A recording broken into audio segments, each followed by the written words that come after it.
So, in the previous video, I talked about IDW's situation and how I basically said that it's not going to really affect the comics division too much. Mainly because the main focus of this whole situation financially for them is the movies and games divisions that they're part of, or they have basically under their roof. And that because of that failure, it's caused a lot of people to be laid off. But I did mention at the end um, the possibility that if they have to, they could sell off some of their IPs, original IPs, to different publications for continuation or reboot, and that even with the help of the people that are licensing, franchise IPs from for comic book publication, they could probably help them, or along with their help, move them over to another publication to continue or be rebooted in some fashion. And like I said in there, the one that people are mainly concerned about is Sonic. And IDW Sonic is basically a huge hit. It is one of the best-selling comics they have under their, under their, under their control right now. You know, when it comes to not just maybe the original IP comics, but licensed books as well. It's one of the more successful ones, if not the most successful one. I mean, the fact that it's gone, beyond 50 issues. It's in the process of doing, you know, up to it's in the process. Excuse me, it's early. I do apologize. They're in the process of doing up to 63 issues so far because they got advertisements for the next several issues up and going. You know, it definitely proves that it's a hit. It's a runaway hit for them in a way. Um, also, it's it's the comic that saw the debut, basically, of two very popular characters in Whisper and Tangle, and now another character, Lanolin, if you will, as well as even Jules. So you have all these new characters debuting that debuted in the comic. You got a new character that's on the verge of debuting with not his role is going to be a double agent, double spy. We don't know, but you got all these characters, all these new characters coming into the Sonic lore, becoming part of the Sonic lore. I mean, just look at Sonic Frontiers, for goodness sakes, for the references you find there. You got all these, you got some new stories. Some are basically stories that originally were meant to be in the Archie book, and now you're seeing them come, full flesh, if you will, in IDW, and maybe even, staying for a lot longer than they should. For example, the Metal Virus. But, outside of that, the comic, despite its ups and downs from a story perspective, has been one of the more successful ones they've had. I mean, the sales obviously have been very steady. But if the financial situation, in IDW that's caused by this movies and games division, deal, um, ends up becoming a situation that, they have to maybe sell off some things to, get themselves, back up to, I guess you could say, a 500 mark financially, then I wouldn't put it past them. Like I said at the end of the last video, I wouldn't put it past them. Just, sell off some of their original IPs. If not, maybe talk to them, the partners, to see what publications they could, sell off or move some, licensed IPs over to for continuous comic book publication. And when it comes to Sonic, obviously a lot of people feel that the best option, if they would, if their title, was one that, have to, I guess you could say, be moved to another publication, be sold off again with the help of Sega, that a lot of people are saying that the option to take over that license once again would be Archie. But would that happen? And if it does happen, how would Archie handle it, knowing that fans already are getting this, already basically are getting or have gotten established to what they see in this comic? Well, Archie basically, excuse me, right? Archie basically has been known to do a variety of spin-off comics when it came to Sonic, and they, well, they basically, have had a history of doing comics simultaneously, right next to each other, releasing them almost back to back. I mean, again, as I mentioned at the end of the last video, they had Universe and the main comic going simultaneously. Heck, even at one point they had comics based on Sonic X, comics based on Sonic Boom. They did a Knuckles comic. They did various spin-offs, miniseries spin-offs like Sally and Tails. And of course they had the super specials. So, Archie's no stranger. Archie's no stranger to doing multiple publications of comics based on one IP, in some kind of shape or form.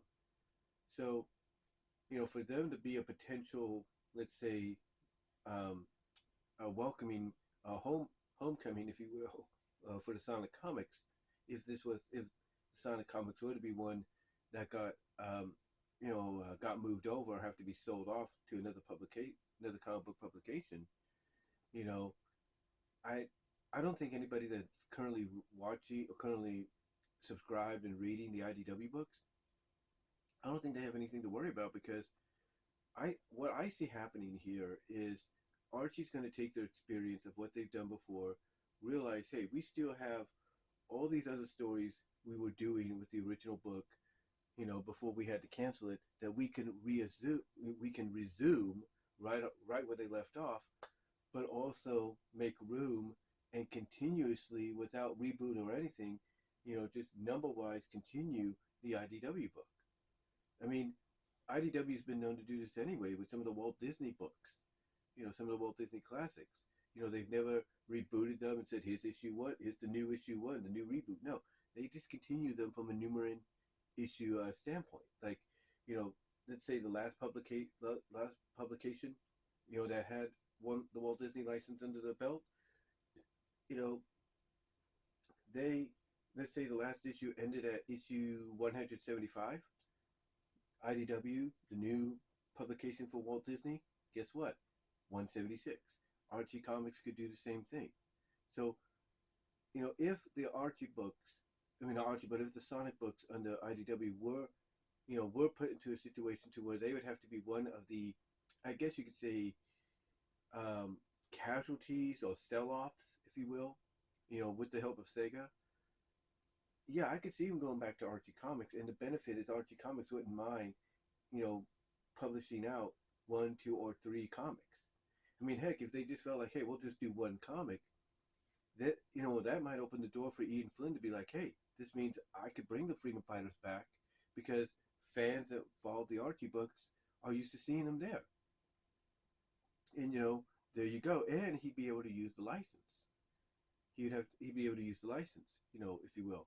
But that all depends basically on whether or not, the Sonic books under IDW would be one of those IPs licensed or original that gets, moved over to a new publication via sale or partner sale or whatever to help IDW out financially. The same with My Little Pony. My Little Pony could go to, Boom Studios, maybe to Image, and remain the way they are. Nothing changes. They stay the way they are. You go from there. The Walt Disney line. I mean, Disney, financially, they could, go to Marvel and say, hey, we're going to put our Disney license under you guys now. And they wouldn't have a problem. They wouldn't have no worry whatsoever. They could talk with Boom Studios because they've worked with them before. They could work with, they could work, believe it or not, with Dark Horse because Gargoyles have been under that. They could work under, Image. Maybe even make a deal with Archie because they've done work with Archie before. They have the possibilities if their licensed IP is one that had to probably find a new home to financially help out in the long run. IDW because they can't afford to keep them anymore, and that would be the only reason any of these licensed titles, would end up being moved over to other publications, either going back to one previously that they were at, like with Sonic going back to Archie, or My Little Pony going to places like Boom Studio, Image, Dark Horse maybe. That would be kind of weird. Dark Horse publishing My Little Pony. And then Disney taking their license and putting this under the Marvel regime, or maybe licensing it out to the other ones I've mentioned. The only reason these moves would happen is to financially help IDW save money and rebuild, rebuild from what they've lost, and that's it. The same thing with their IPs, the original IPs. A lot of the original IPs that people know about, they may get sold off to, let's say, DC or Marvel, and the only reason that would happen is to help them out financially. you know, or they may have to partner up with Marvel or DC or Image or Dark Horse and say, hey, you know, we'll both publish, the comic in some shape or form, like, like 50-50 partnership. And again, it'll only be done to financially help them out.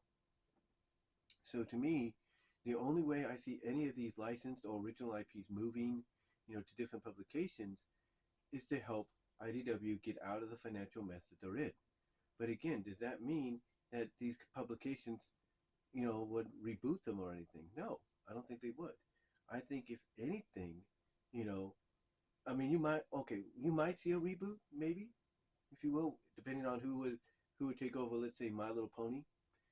You might see a reboot, if, depending on whoever takes over Sonic, maybe. I mean, we know that Transformers has got a new comic book publisher, you know, on the horizon, and obviously they're going to be, you know, rebooted, maybe, to start over. The point I'm getting at is, yes, those reboots could happen, but when I look at, possibly the landscape of things are right now, I think the only thing we could probably hope for is whatever publications were to get their hands on these original or licensed IPs to help IDW out financially, because maybe they can't afford to license the IPs anymore, or they need that extra cash to get themselves back up. You know, I could see them being in the landscape we are, that the comics just remain as they are, that they just continue, but now they're under a different publication. That's it. And like I said, Archie has been known to have a variety of Sonic spin-offs. So continuing the IDW story as just another Sonic title alongside, let's say, the revival of Universe and the main comic, I don't think that would be an issue, because they know, hey, more Sonic, more characters, more money financially, and more eyes. And you'd be attracting the IDW audience over to Archie. And by doing so, you get them introduced to the classic Archie titles that fans have been known to, gush about throughout the years.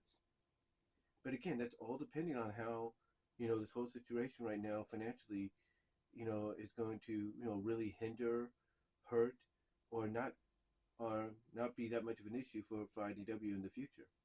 But what do you guys think?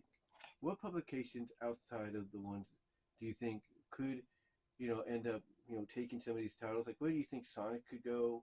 Do you think he'd go back to Archie? Maybe IDW would just be another third title, continuing with where it would leave off, and then maybe the original book and universe could, be revived and continue where they left off.